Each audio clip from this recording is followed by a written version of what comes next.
આજે આપણે એક એવા પ્રકારની પ્રવૃત્તિ કરવાની છે કે જેનાથી આપણા વિચારોનો વિકાસ થઈ શકે અને આપણે પોતે કાંઈક તાર્કિક રીતે વિચારી શકીએ અને કઈ પણ પરિસ્થિતિમાં આપણે કેવી રીતે તેનું નિરાકરણ લાવી શકીએ અને તેમાંથી આપણે કેવી રીતે બહાર નીકળી શકીએ એ માટે આપણે પોતાના વિચારો બધાએ રજૂ કરવાના છે.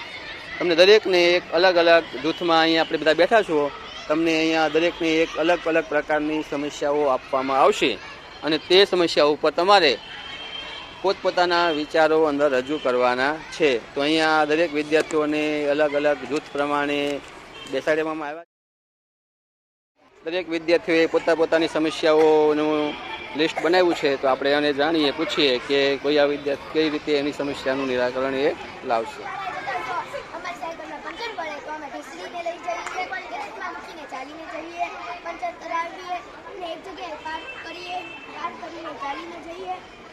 અમે તેમાં હવા પુરાવી દઈશું, અમે તેમાં નવી રિક્ષામાં નવી ટ્યુબ લગાવી દઈશું અને રિક્ષામાં બેસીને જશું.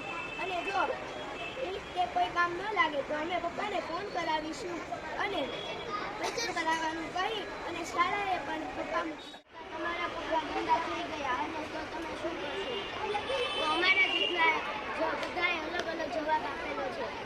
તો શિક્ષક પાસેથી ફોન કરાવીશ અને મારી મમ્મી પાસેથી કપડાં મંગાવીશ. વાનવાળાને કહીશ કે મને ફોન કરી તો હું થોડું પાણી છોડી દઈશ અને ક્યાંક ઊભી ન જાય તેમાં બધું ગંદુ કરી જશે તો હું થોડું પાણી છાંટીશ અને ક્યાંક દૂર જોઈને ઊભી રહીશ, તેથી બધું દૂર થઈ જશે. તો હું કોઈ વાલીને કહીશ કે ફોન કરી અને હું મારી મમ્મી પાસેથી કપડાં મંગાવી લઈશ. તો હું વાલીને કહીશ તો હું જલ્દી ઘરે વહી જઈશ અને ઘરે જઈને હું કપડાં બદલાવી લઈશ. તો હું શાળાના નળમાંથી પાણી છાંટી અને બધું ગંદુ કરી નાખીશ. તો હું ઘડીક તડકામાં ઊભી રહીશ એટલે બધું જ ગંદુ હોય તે. મારે પ્રવાસમાં જવાનું થયું તો મારે મોડું થઈ ગયું તો હું સરને ફોન કરીને કહીશ કે 2 મિનિટ ઊભા રહે. તો મને મારા પપ્પા મારા ઉપર તૂટી ગયું છે તો તમે શું કરશો? હું તે પટ્ટી લાવી છું તેથી ચિપકાવી લઈશ. હું ફેવિકોલ લાવી છું તેથી ચિપકાવી લઈશ. હું સોય દોરો લાવી છું તેથી ચિપકાવી દઈશ. હું નવા ચપ્પલ લાવી છું તેથી પહેરી લઈશ. રસ્તામાં કોઈનો અકસ્માત થયો છે તો હું દવાખાને લઈ જશું. કે કોઈ પક્ષીને ઈજા થઈ છે તો હું રૂમાલ છું તે રૂમાલ બાંધી દઈશ. એને ઈજા થઈ છે તો હું એક કપડું લાવી છું એને બાંધી દઈશ.